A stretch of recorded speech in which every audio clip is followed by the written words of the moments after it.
كاك السلام عليكم جماعة موبايل ما هنا كببجي لسه تاكيد كينوا ونوعيتي موبايل كو مواصفات واشتكي بشان ددين بزاني لبو ببجي كوا يعني لبو ستوكو لاغو جما سريعي يعني بعامها مشتك لبو ببجي موبايل شي كوا استا كاك بلال بتفاصيل مواصفاتك يعني لبو تام باز دكا باش جماعات یەکەم شت ئەوەی باس دەکەم کە زۆرم بەدڵ بوو لەو مۆبایلەی کە 151 گرامە کە زۆر سووکە ینی وەزنێکی ئەوها زۆری نییە لەسەر سەرڕای ئەوەی کە زۆر گەورەشە شاشەکەی 6 ئینچە 184 شاشەیە ئی پێشەکەی بەسمەکەی لە پێشەوە دێتن ئەلێرەیە نەوەک لە پشتەوەکو هواوی مۆبایلەکانی هواوی ڕامی 8 گێگایەوە زاکیرەی 128 گێگایە هەروەها مواصفاتی فلاشەکەی کە دێتن فلاشەکەی 6 دانەیە و بە 2 تۆن فلاشی ڕووناکی دەدا دوو کامێرە دوال کامرایە یەکەچیان لە بۆ فۆکسیە ئەوی تریان لە بۆ ڕسمگرتنی ئەتیاریە ئەگەر بینە سەر ڕەنگەکەی زۆر جوانە ڕەنگێکی لە مای زۆر جوانی هەیە وەکو سورعەت و ئەو شتانەش کاکاری ئێستا پەبجی لەسەر دەکات طبعا موبايلك سليم فيتا 1.1 ملم سمككي لو لناو دست زور بخوشي دجيري و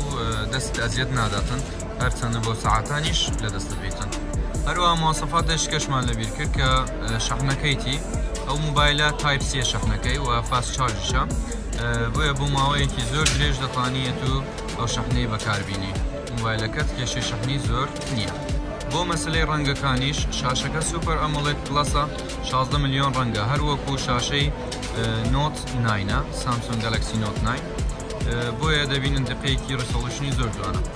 جەماعەتەر وەک دەبینن کە ستۆک بە هیچ ناوعەکی ستۆکی نییە یعنی دیقەکی زۆر جوانی هەیە وەرچەند گرافیکەکەمان کردیتە سموت دەتوانی بیکێ HDR یان هەر شتێک خۆت دەتێ بەس سموت خۆشترە خەڵکەکە باشتر دەبینی لە بۆی کردیتمانە سموت ئەگە ناوە کردمانە HDR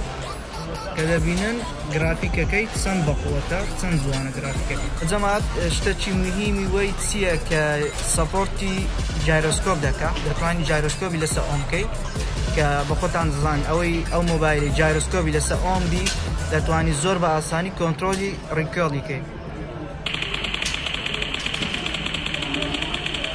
ئێستاش دەچینە ناو گەمەچی ئەوە لە ترینینگ بووین ئێستاش دەچینە ناو گەمەی لە ناو گەمەیش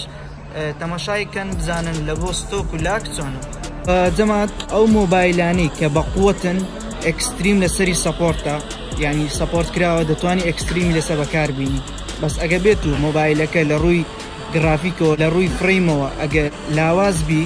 یعنی فریم ڕیتەکەی لاواز بی ناتوانانی بیکێ ئەکستریم هایە ئاخیر ماکزیمەم هایە بس ئەوە زۆر بە احتیاطی دەتوانی بیکێ ئەکستریم فریم ڕیتەکەی دەتوانی زۆر بە بەرزی بەکاربینی گرافیکێکی زۆر جوانی هەیە و میومیەکەی ئەوەیە ستۆک کوشتی هیچ نییە ینی هیچ ستۆکەکی نییە جەماعەت دەروەک دەبینن کە 450 لەسەر بەکاردێنم شاشەی مۆبایلەکەی چونکە گەورەیە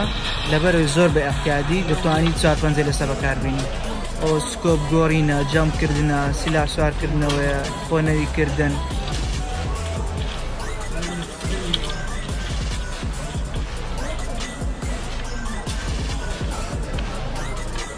هەروە کاکاری پێشەیە مشکلەی گەورەی هەمومان ئەوەیە کە مۆبایل کاتێککە گەرمدا دێتن ئەوەش بە زۆری مشکلەی پرۆسسەرە ئەوە پرۆسسەری سناپدراگۆنی 845 هەروەکو نەفسی پرۆسسەری نۆت 9 یعنی پرۆسسەری زۆر بەقووەتی لەسەرە ئۆکتاکۆرە سرعەتی 2.7 گیگاهرتز هەروەها لە بۆ مەسەلەی شەحنەکەی کە باسمان کرد تایپ سیە باشترین نقطە لێرە ئەوەیە کە دوو لە ئایفۆن بەعام ئەو مشکلەیەمان هەیە کێبڵی تیجاری هەیە ناپانین بگەینە کێبڵی ئەسلی یان کێبڵی ئەسلیمان بەدەست دەکەویتن بەڵام سەرە شەحنەکەمان بەدەست ناکەویت چ دەبێتن دەبێتە هۆی تێکدانی ئایسیەکەمان یان پاتریەکەمان تەمەنیان زۆر درێژ نابێتن بەڵام لە حاڵەتی ئەو مۆبایلەیدا لەبەرەوەی تایپ سیە تایپ سی زۆر کێبڵی تیجاری لۆ دەرنهاتێ هەتا دەتوانم بڵێم هەردووی دەرنهاتێ لەبەرەوەی زۆر مطمئنی لە کاتی شەحنکردندا وا فاست چارجشە لێ بە سەریعی پڕ دەبێتن زۆریش تاکێ دێتە بۆ نمونە گەمەیەکی وەکو ئەو پەبجی ئێستا لە نۆرمەل ڕێنجی خۆی هەر گەمەیەک گەمەکی نیو ساعتی تقریبا دەبی 10% لێ بکوژێتن یعنی سەتادە هەتا سەتادە نۆرمەڵە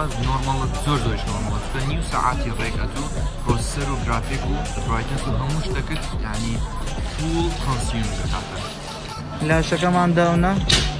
بەس بەداخۆ زۆر لێی دوورین 3700 متر لێی دوورین ئەوە بۆتەک موبایلەکە ناوی میزو 16ەیە مۆدێلی M882H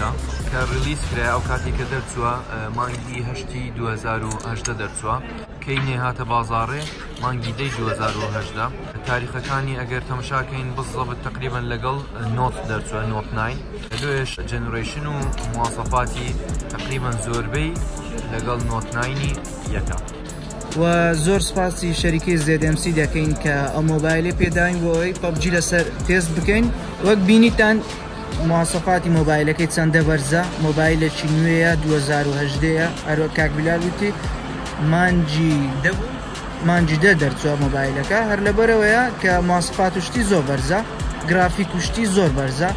کاکاری بۆ باسی ساریشیان بۆ ناکەی سعرەکەشی لە چاو مواسەفات و شتەکەی